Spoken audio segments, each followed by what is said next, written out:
Los invasores.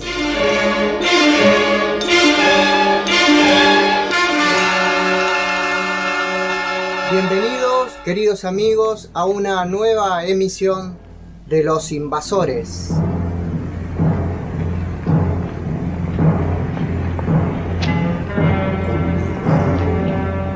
Bueno, hoy vamos a tocar un tema fascinante, un caso que nos tocó muy de cerca, de ir a investigar, y creo que fue uno de los casos en donde yo personalmente, junto con Luis y con algunos miembros de la FAO, viajamos muchísima, pero cantidad de veces. Estoy hablando de una cantidad terrible de viajes, de idas hasta la localidad de Gobernador Ugarte, aquí a 350 kilómetros aproximadamente de la ciudad de La Plata.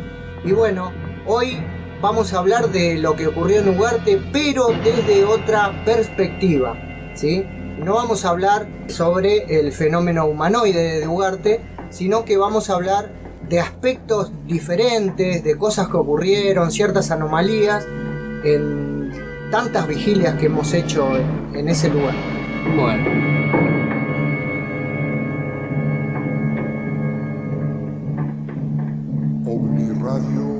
Bueno, Luis, quiero escuchar sobre cómo empieza la historia de Ugarte. Sí, vos sabés que la historia de Ugarte, cuando nosotros vamos por primera vez allá en julio del 2002, Nelson, acudimos por un llamado que ahora te voy a comentar, pero ni bien llegamos a Ugarte, empezamos a indagar en la historia del pueblo, con la familia Lavaroní, con Ricardo específicamente y Bocha. El fenómeno que se estaba produciendo en La Esperanza ya tenía un antecedente lejano de hace 3-4 décadas atrás, cuando había dentro de la estancia se habían visto seres chiquititos, diminutos, adentro de las habitaciones. No era el típico BDD, sino eran intrusos diminutos que habían merodeado allá por los 60, por los 70. Es el primer caso de humanoide que tenemos ahí propio en la estancia de La Esperanza. Obvio, hoy vamos a hablar de otras cosas, porque los pocos casos de humanoides en la zona, el tuyo, el caso del tío Celestino, que ya lo contamos, los nenitos que vio Carolina venir una mañana desde la estancia hacia la tranquera, el canguro, ese cangumono, canguro, ese tipo de humanoide antropomorfo naranja que vio Adrián una mañana ahí adentro de la estancia, son todos casos que reflejan una anomalía humanoide. Pero hoy nos vamos a introducir en el mundo de cómo empezó todo esto.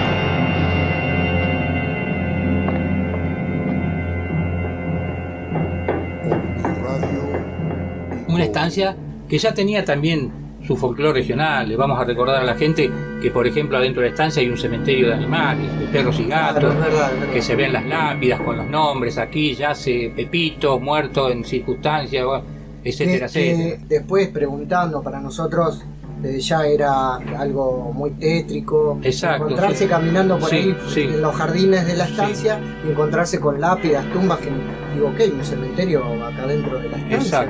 Exacto. Claro, era algo común enterrar a los animales en esa época, ¿no? Exacto. Y bueno, y también nos enteramos, acordate, de que también hay una historieta, como decimos nosotros, allá por la época de la colonia, la época de Rosas incluso, que aparentemente... O sea que estamos hablando de la antigüedad del lugar. Del lugar, que ya era misterioso por entonces, ¿no? Donde se nota una casuística permanente de una fenomenología paranormal. Por ejemplo, la historieta esta recuerda que aparentemente se había enterrado una mujer viva por orden de un cacique. Aparentemente hubo un caso de adulterio, que esto y que el otro, y el cacique ni siquiera terminó de matarla y la enterraron viva ahí en el mismo casco de la estancia, hace 100 y pico, 200 años. Así que desde ahí arrancaría todo lo misterioso que tiene Ugarte y zonas aledañas que llegan hasta el Río Salado, hasta el poblado de Achupaya, la Ruta 51. Bueno,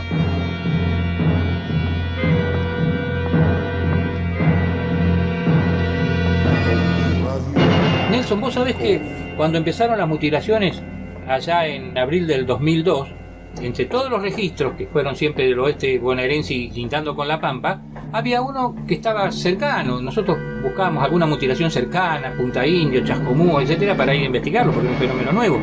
Nos enteramos que había una mutilación en Achupaya, que es el pueblito, un pueblo fantasma hoy en día, que está contiguo a Gobernador Ugarte. Y bueno, no se nos ocurrió otra idea que llamar a la policía de Gobernador Ugarte. Una tarde, Miguel me facilita el teléfono en el trabajo y yo me comunico con un oficial de turno el oficial Reynoso, que ahora no está más trabajando en el destacamento, y le pregunto por la mutilación. Me dice, sí, acá hubo un caso en la zona de Achupaya, que esto y lo otro, y sin querer, queriendo, ¿no? Le pregunto si hay alguna anomalía ovni, si hay algunas luces raras en el lugar y todo. Esto fue a principios de julio del 2002. Y el oficial me dice que no. Me dice directamente la única anomalía fue la vaca mutilada en Achupaya, que figura incluso en todos los registros. Bueno, quedó ahí, nos despedimos, esto fue tipo 6 y media de la tarde. Quedó ahí y le digo, bueno, mire, le voy a dejar mi teléfono oficial, me quedo con el suyo del destacamento, por cualquier cosa, si hay alguna anomalía por la zona, usted me avisa, que esto, que lo bárbaro. Nelson, a las 11 y media de la noche, recibo un llamado. Ugarte. ¿Cómo Ugarte?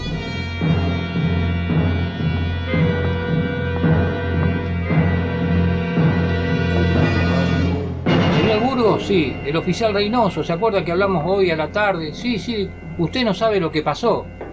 Y yo ahí se me vino el mundo abajo. Bueno, no, así que un ovni, justo hablo 3 horas antes, no había un ovni ni abajo de la sábana, y el tipo me llama a las 4 horas y un ovni en Ugarte. ¿Qué joda es esta? Lo primero que se me pasó ahí en la mente. No, Luis Burgos fue el disparador del fenómeno en Ugarte. Y me dice, acá hace poquito, hace unos minutos atrás, se vio un ovni en la tapera, lo vieron un patrullero que andaba de recorrida, y un muchacho filmándolo, que esto y que me contó una historia que yo quería salir volando ya esa noche.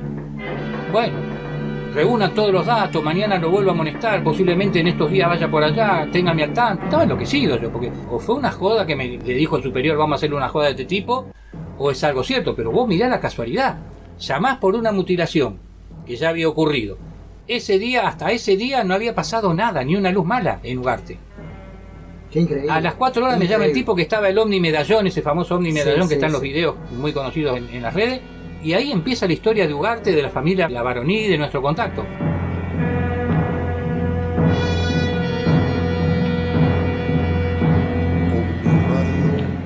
A los pocos días hacemos el primer viaje, incluso me acuerdo que llovía, nos empantanamos todo con Daniel López, y el segundo viaje lo haces vos con nosotros, ya fuimos con Miguel, empezamos ahí a frecuentar la familia. Fue mi bautismo en Ugarte. Y ahí ya nos enteramos que también había ocurrido un caso de mutilación. Sí. El famoso chico que le entrega la llave al dueño del campo, que estaban arando el campo, cuando ocurre el caso de la famosa vaca voladora, ¿no? Que tuvimos la suerte de verla esa misma noche cuando llegamos. Exactamente, tipo 10 de la noche habíamos llegado a Ugarte, llegamos tarde, nos dirigimos directamente a la estancia La Esperanza. Y cuando bajamos, me acuerdo patente, porque fue muy tétrico incluso, estaba todo oscuro, muy poca contaminación lumínica, y con linternas nos invitan a recorrer unos 20-30 metros de la entrada de la casa de la estancia, y ahí estaba. Exacto. Estaba el ternero mutilado, la vaca mutilada, ahí totalmente con la cabeza pelada, bueno, limpita la cabeza y el resto del cuerpo mutilado, pero con el pelaje.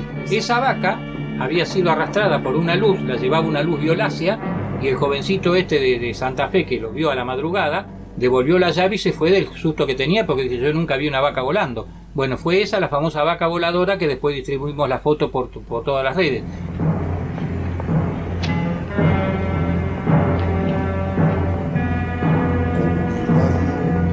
Ahora, ¿cómo se dieron todas esas casualidades, no? Porque a partir de la llamada, nuestra ida, después se inició una relación muy, muy afectiva, prácticamente familiar, con la familia Lavaroní, que nos hizo ir durante todo el 2002 y todo el 2003, Nelson, a Ugarte. Y mirá lo curioso, que después, en Ugarte mismo, no se produjo otra mutilación. No hubo otra mutilación, salvo pueblos vecinos, pero en el epicentro de la estancia La Esperanza y el poblado de Ugarte, empezamos a tener casos de ovni, pero no de mutilaciones. Vos fíjate cómo se trastocó la cuestión, ¿no? Sí.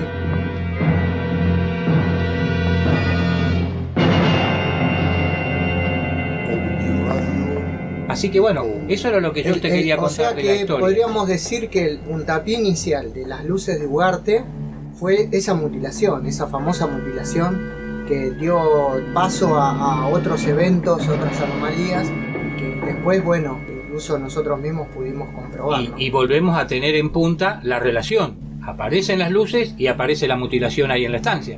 Una relación muy estrecha entre el fenómeno lumínico desconocido y la mutilación de animales. Claro, y después la otra pauta que yo te quería comentar, Burgos, es que la gran relación con el folclore popular, porque vos iniciaste recién este capítulo de Invasores contándome de esa india que fue enterrada cuasi viva en ese lugar, y cómo se empiezan a entrelazar los temas paranormales con el fenómeno ovni, realmente a través de un hilo muy delgado. Hay que tener mucho cuidado de no pasarse para el otro lado. Exacto. Vos fijate, Nelson, lo que decís, lo interesante, por el hecho de que después, a colación de investigar in situ durante todo el 2002 y 2003 los casos de Ugarte, también cada viaje que hacíamos traíamos una historieta de fenómeno paranormal. Sí, o sea, se estaba entroncando toda una historieta del folclore regional puntual ahí en Ugarte con el fenómeno luminoso que aparece en julio del 2002. Fue un gran trabajo también, Luis, tratar de discernir entre el fenómeno ovni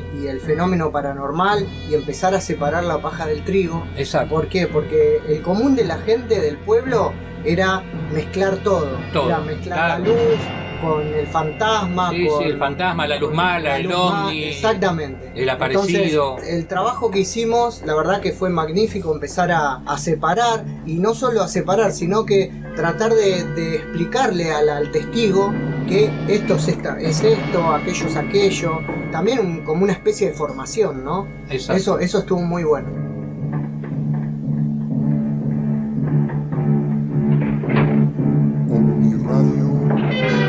Bueno, Nelson, ¿qué te parece si en el próximo programa nos dedicamos exclusivamente a la casuística, pero no la casuística externa de Ugarte, sino la que nos contó la gente, sino la que vivimos nosotros en carne propia, que yo creo que fue uno de los lugares donde más anomalías pudimos registrar? ¿Te parece? Exactamente, sí, claro, Luis. Bueno, nos vemos en el próximo capítulo de Los Invasores.